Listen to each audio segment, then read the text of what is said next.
Sir, जो GST 2.0 आने वाला है, इससे लोगों को क्या फ़ायदा होगा? ऐसा है कि ये GST का जो रिफॉर्म्स हुए हैं, ये GST काउंसिल के माध्यम से हुए हैं। GST काउंसिल की बैठक 2 दिन की थी, लेकिन एक पूरा दिन शाम के 10 बजे के करीब हमारी फाइनेंस मिनिस्टर निर्मला सीतारमण जी का स्टेटमेंट आया और पूरे दिन उन्होंने उसमें डिलिब्रेशंस की। हमारे मुख्यमंत्री जी जो यहाँ के फाइनेंस मिनिस्टर हैं वो भी उसमें थे। 100% प्रेजेंस थी सारे स्टेटों के लिए, सारे यूटीज़ के फाइनेंस मिनिस्टर्स उसमें थे और उन्होंने जो सब डिलिब्रेशन करके एक फ़ैसला किया कि 4 स्लैब्स थे GST के, 5%, 12%, 18% और 28%। उसके ऊपर का एक स्लैब था जो 40% था, वो बढ़ना ही चाहिए, कम नहीं होना चाहिए, क्योंकि वो तंबाकू और बाकी सब चीज़ों पर है।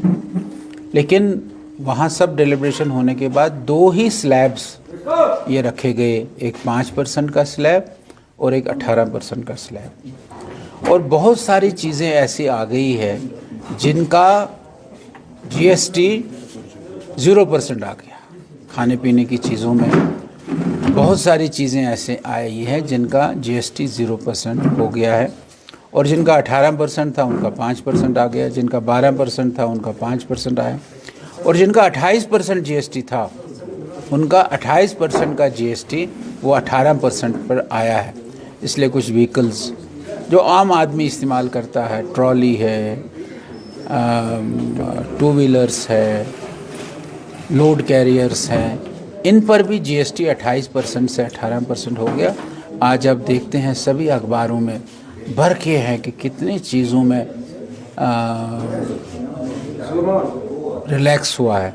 आज मैं देख रहा था कि आज के अखबार में प्रेशर कुकर्स, यूटेंसिल्स पर कितना कम हुआ है, ये आज था। इसलिए ये गरीब को, जो मोदी जी ने 15 अगस्त को कहा था कि एक तोहफ़ा मैं गरीब को दिवाली पर दे दूंगा, ये तोहफ़ा ही गरीब को मिला और 22 तारीख से इसकी शुरुआत हो गई है। कुछ कंपनीज़ ने इसको पहले से ही शुरू कर दिया है, लेकिन 22 तारीख से ये शुरू होगा और 22 तारीख को बहुत सारी चीज़ें जो व्यक्ति की, आदमी की बुनियादी नीड है, वो चीज़ें सस्ती होगी और ये कुदरती है कि आदमी के ऊपर बोझ कम हो जाएगा।